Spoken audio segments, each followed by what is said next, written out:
Haven't had Amy Robertson with us in a while, and Amy is back, National Natural Resources Conservation Service. I know, it's a mouthful. Amy, I shouldn't have trouble with that. Listen, it's okay. It's totally okay. And so who we are an agency of USDA. We're under that umbrella. So, you know, used to be with the Forest Service, and we help manage public land. And so NRCS, what we do is we work with private landowners. So these are folks who are doing traditional farming, you know, corn, cotton, soybeans, but we also work with people who are forest landowners, cattlemen, ranchers, and so what we do is we help them with conservation practices that help them on their land, with soil quality, with water quality, and all of those things. And so that's what we do as an agency, statewide, of course. We have about 44 offices all across the state to help and work with folks. Well, for optimal growth.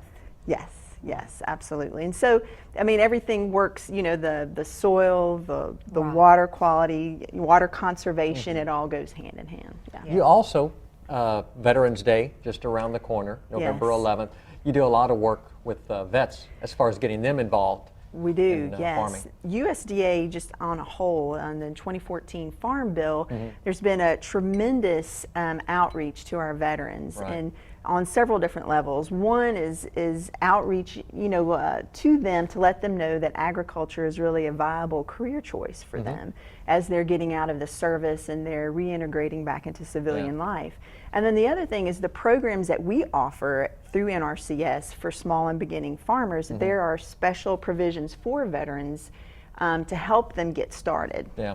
Ken and Stella Gibson, we just saw a picture of them a minute ago. They're from Rayville. Yes. A couple that were both veterans, and they're getting a lot of help. They are. They both were in the Air Force, I believe, and they are small beginning farmers. They have a few chickens. They have some vegetables. They're actually looking at installing a seasonal high tunnel, the hoop houses. I've come on and talked about those before as well, but they're just getting started in the process. But he is actually a disabled veteran, and so this is a really wonderful career option for him. Well, it sounds like they're interested, and they're now inspired to take this small farm and grow it larger. So absolutely, I was there last week, and it's really opened up a whole new world for them and for their family.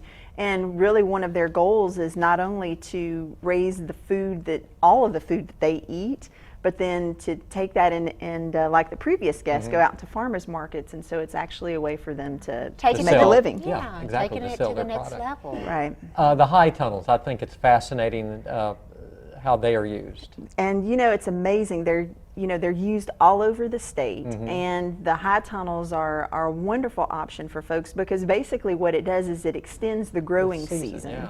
You know, and so there are people who are growing tomatoes all through the winter. You know, of course, in Louisiana that probably helps too. But you know, I was just about a week and a half ago. I was down in the lower 9th Ward of New Orleans, and it's an area that is considered a food desert because it's so many miles for the residents in that particular area for them to be able to purchase fresh produce. And so we're working with an organization there, and they actually have high tunnels. They are growing vegetables, and they sell it at a farmer's market right there in the lower 9th Ward. And it's a wonderful success story. It's a huge resource, so thank you so much. Thanks for coming, Amy. Thank you. Happy Halloween, by the way. Thank you, y'all too. Thank you, Amy. We'll wrap things up when we come back. Stay with us.